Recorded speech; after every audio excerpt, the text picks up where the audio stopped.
মনে হয় স্বরাষ্ট্রমন্ত্রী আইনের ব্যাখ্যা না দিয়ে আইনমন্ত্রী আইনের ব্যাখ্যা দিবেন।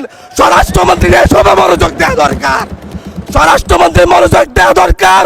সারা দেশে কোথায় কোথায় সন্ত্রাসীরা রয়েছে সেই সকল সন্ত্রাসীদের তালিকা করে তাদেরকে বিচারের ব্যবস্থা করা দরকার। স্বরাষ্ট্রমন্ত্রীর উচিত ধন্যবাদ মাননীয় সদস্য। নেতাকর্মীরা হত্যার শিকার হয়েছে তাদের বিচারের ব্যবস্থা করা দরকার। ধন্যবাদ মাননীয় সদস্য। এই ইলেকশনে ভোট ডাকাতি দেখেছি, আমার ঘাড়ে বড় হামলা করা হয়েছে।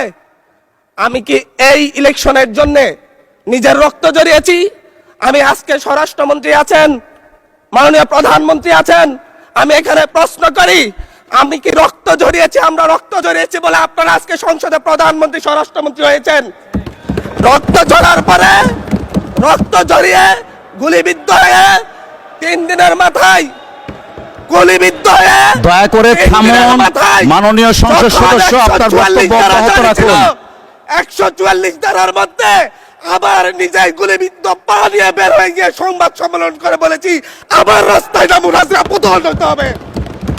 আমরা বলেছি নতুন বাংলাদেশ দিব।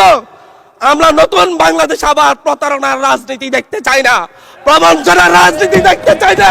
যেই গণভোটের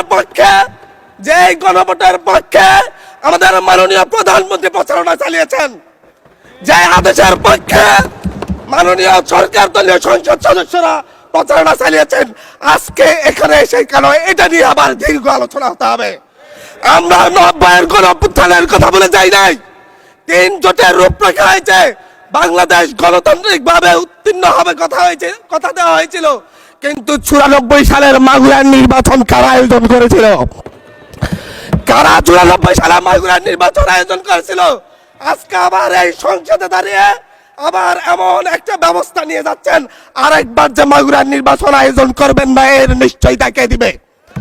এর নিশ্চয়তা কে দিবে? আমি আমার সবচাইতে কম বয়সী প্রার্থী হিসাবে নিজের প্রার্থীটা জমা দিয়ে এলাকায় গিয়েছি প্রচারণা করতে। 3বার হামলা শিকার হতে হয়েছে। আমি সংসদ সদস্য হিসাবে এলাকায় গিয়েছি, সেই জায়গায় আমার উপর হামলা করেছে, সরাসরি ভিডিওতে দেখা গিয়েছে। অস্ত্র নিয়ে, দেশীয় অস্ত্র নিয়ে আমাকে কোপাতে আসা হয়েছে। তারা কারা? ওরা তো তারাই যাদের প্রত্যেকের হাতে বিএনপি দলীয় নেতা কর্মীদের রক্ত লেগে আছে, প্রাণ লেগে আছে। এই বিশ্বাসঘাতকতা মাননীয় স্পিকার, এই রাষ্ট্র আর সইবে না, আপনারাও সইতে পারবেন না। বিশ্বাসঘাতকতার মূল্য এই দেশে আবার দিতে হবে আপনাদেরকে। আপনারা যারা আপনাদের ভাইদের রক্ত জড়িয়েছে, খুন করেছে, খুনের মামলা আছে, তাদেরকে আবার পুনর্বাসিত করে আমাদেরকে খুন করার জন্য লেলিয়ে দিচ্ছেন। চট্টগ্রাম থেকে এক সাংগঠনিক নেতাকে পাঠিয়েছে অস্ত্র সহ আমাদের লোকজনের উপর হামলা করতে। ভোটের দিন সকালবেলা থেকে প্রত্যেকটা ভোট কেন্দ্রে অস্ত্র দিয়ে মহড়া দিয়েছে। 30টা ভোট কেন্দ্রে এনসিপির প্রার্থী, বিএনপি 2 জন বিদ্রোহী প্রার্থী সহ কারো এজেন্টকে ঢুকতে দেওয়া হয় নাই। এটার জন্য কি আমরা আমাদের রক্ত জড়িয়েছি? মাননীয় স্পিকার, ইলেকশনের একদিন পরে আমাকে আর 1 মিনিট বাড়িয়ে দিবেন মাননীয় স্পিকার, 1টা মিনিট। মাননীয় স্পিকার, ইলেকশনের পর দিন এক নারী অভিযোগ করেছেন, এক নিরীহ নারী, ওনাকে ধর্ষণ করা হয়েছে শুধুমাত্র শাপলাগুড়িতে ভোট দেওয়ার কারণে। 1 ঘন্টার মধ্যে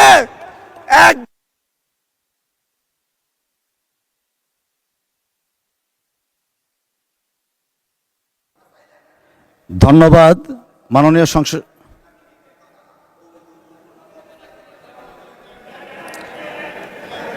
আচ্ছা ঠিক আছে, 1 মিনিটের মধ্যে সংক্ষিপ্ত শেষ করবেন, 1 মিনিট। মাননীয় স্পিকার, একজন ভুক্তভোগী নারী অভিযোগ করেছে ওনাকে ধর্ষণ করা হয়েছে শাপলাগুড়িতে ভোট দেওয়ার কারণে। সার্কেল এসপি 1 ঘন্টার মধ্যে বলেছে এই ধরনের কোনো ঘটনা ঘটে নাই। আজকে 42 দিন পার হয়েছে, এখনো ডিএনএ রিপোর্ট আসে নাই। মামলা নিতে 3 দিন দেরি হয়েছে। সিভিল সার্জন অফিস তদন্ত কমিটি করে দিয়েছে, তদন্ত কমিটির রিপোর্ট জমা দিয়েছে। ভুক্তভোগী নারী জানে না তার তদন্ত রিপোর্ট কি এসেছে। এই ভয়াবহ পরিবেশ তৈরি কারা করছে? আমার মনে হয় স্বরাষ্ট্রমন্ত্রী আইনের ব্যাখ্যা না দিয়ে আইনমন্ত্রী আইনের ব্যাখ্যা দিবেন।